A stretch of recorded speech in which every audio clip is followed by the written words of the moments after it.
you're already feeling inflation. Groceries, gas, everything. But that's actually the easy version.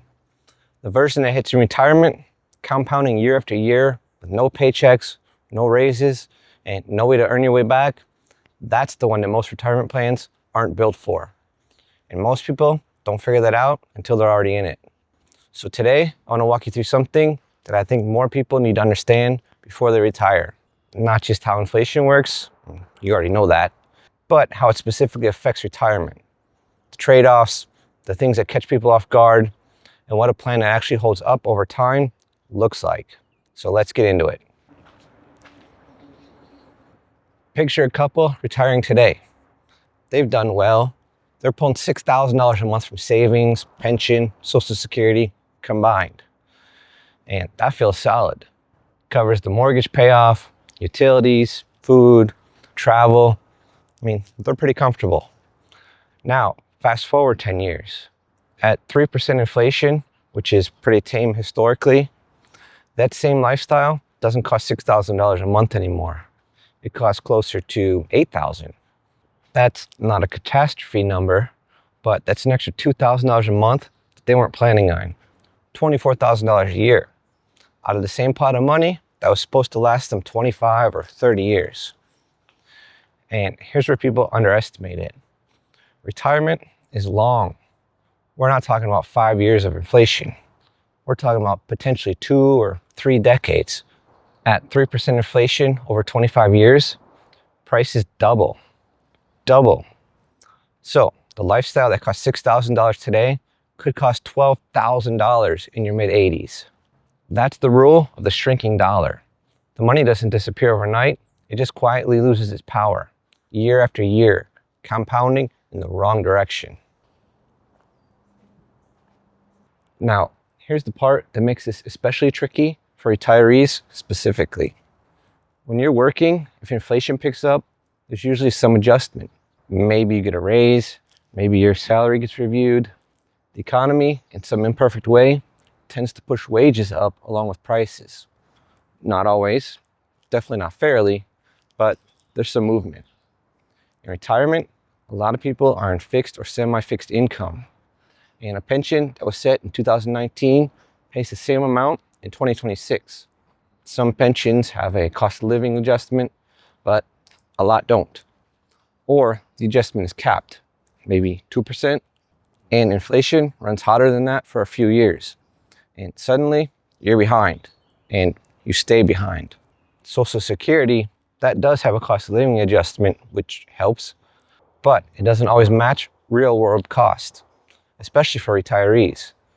Because the things that retirees spend money on, and I'll get to that in a minute, inflate faster than the general index. So the exposure is real, and it's not evenly distributed. People with no pension, living entirely off savings and Social Security, they feel this the most. If you're finding this helpful and you haven't subscribed yet, go ahead and hit that button. This channel is built for people navigating exactly these kinds of decisions, and there's a lot more coming. Okay, so here's where people make a mistake that I think is completely understandable, but it's very costly. They get to retirement, they're nervous about losing money, and they go ultra conservative. All cash, all bonds, maybe some CDs. Well, I can't afford to lose anything now, and I get it. I completely understand that thinking. I mean, you're not working anymore.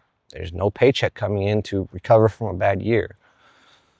But here's the problem with going too conservative too early.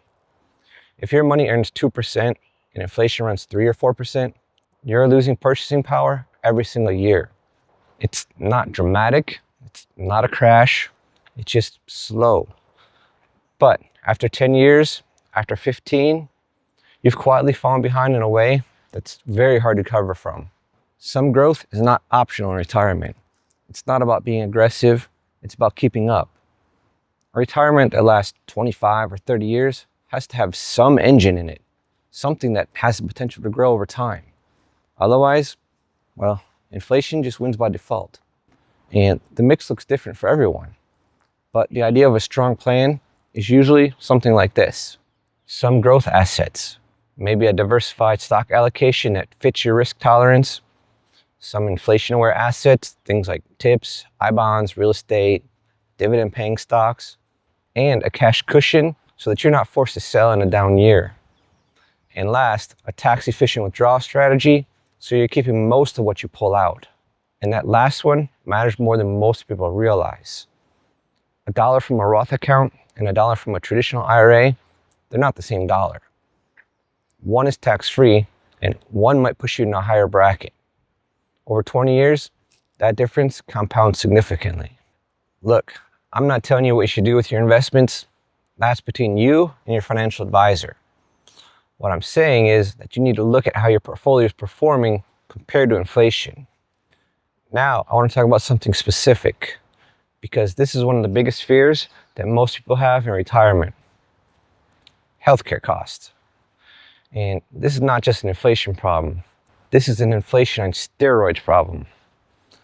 Healthcare costs for retirees have historically grown at something like 5 or 6% per year, sometimes more, and it accelerates as you age. Think about what that means. A couple spending $8,000 a year on healthcare related costs at 65 might be spending $15,000 or more by their mid-70s, and that's before any major health event, before a serious diagnosis, before long-term care even enters the picture. This is why I'd argue that healthcare should be planned for separately, not lumped into your general budget. Have a specific conversation about it. What does Medicare cover and what doesn't? What does a supplemental plan cost? What's the realistic trajectory? And then consider how you'd handle something bigger, like an extended illness, assisted living, memory care. I get it. These are uncomfortable conversations, but the cost of not having them is much, much higher.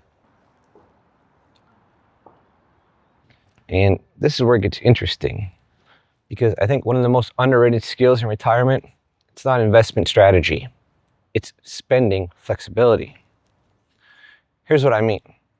The retirees who navigate inflation best are usually not the ones with the most money. They're the ones with the most adaptive spending habits. And there's two categories of spending in retirement: essentials, housing, food, utilities, insurance, and optional, things like travel, dining out, hobbies, gifts, entertainment. The smart move is to lock in a plan for essentials first. Make sure those are covered no matter what. And then treat optional spending kind of like a dial. When markets are good and purchasing power is holding, turn it up. Enjoy it. When things tighten, turn it down. That flexibility is worth real money. A retiree who can genuinely cut $1,000 to $1,500 a month in optional spending during some rough patch in the market has much more runway than one who can't. It's not about deprivation. It's about having a structure to adapt. Let me talk about housing for a second, because I think people assume that once the mortgage is paid off, well, housing costs are just done. Let me tell you, they're not. Property taxes keep going up, homeowners insurance keep going up, and in certain states right now, dramatically. Maintenance doesn't stop. A roof, an HVAC system, a water heater, these are not optional. And if you're renting, you already know how that's going. So let's use a hypothetical couple as an example here. I'll call them Tom and Linda. They paid off their home at 63. They were thrilled. No more mortgage. But by 70, their property taxes had gone up 40%. Their insurance had nearly doubled because of where they lived. And they'd put $60,000 into the house over 7 years. A new roof, HVAC, plumbing issues. The house was paid off, but it wasn't free. This isn't a reason to panic about home ownership. It's a reason to plan for it honestly. Which brings me to something that more people are thinking about, and honestly, should think about even more. Where you live. This one decision has the potential to dramatically extend how long your retirement savings last. Not a little, a lot. Think about the difference between retiring in a high-cost metro area versus a mid-sized city with a lower cost of living. We're not talking about sacrifice. We're talking about the same quality of life, maybe even a better one, for significantly less money per year. I mean, some retirees are saving $20,000, $30,000 a year just from a location change. Over 20 years, that math is enormous. And some people are moving internationally. Parts of Mexico, Portugal, Costa Rica, Southeast Asia. The cost differences can be dramatic. And it's not for everyone, I get it. But for people open to it, it can completely reframe what retirement looks like. Now, you might be thinking, well, I don't want to leave my community, my family, my roots, and that's completely valid. That's a real trade-off. But it's worth running the actual numbers at least once. Know what you're choosing and choose it consciously. So here's what I want you to take away from this. Retirement planning, it's not just a savings problem. It's not just, did I save enough? It's an ongoing living strategy that has to account for a dollar that's always changing in value. And the retirees who feel secure, not just at 65, but at 75 and 85, are usually the ones who understand this early. They kept some growth in the portfolio, they planned healthcare separately, they built flexibility into their spending. They were honest about housing, and they made conscious choices about where and how they wanted to live. The shrinking dollar is real, but it's not a reason to panic. It's a reason to plan smarter. And look, with inflation being where it is right now, saving as much as possible matters more than ever. And here's something worth knowing. Most people are spending over $1,000 more a year than they need to be on things that they're already buying anyway. And I made a video on exactly that. Simple ways to spend less without changing your lifestyle. I'll leave a link down below. It's worth at least a few minutes of your time. And remember, retirement isn't just a math problem. Thanks for watching, my friends. I'll see you in the next one.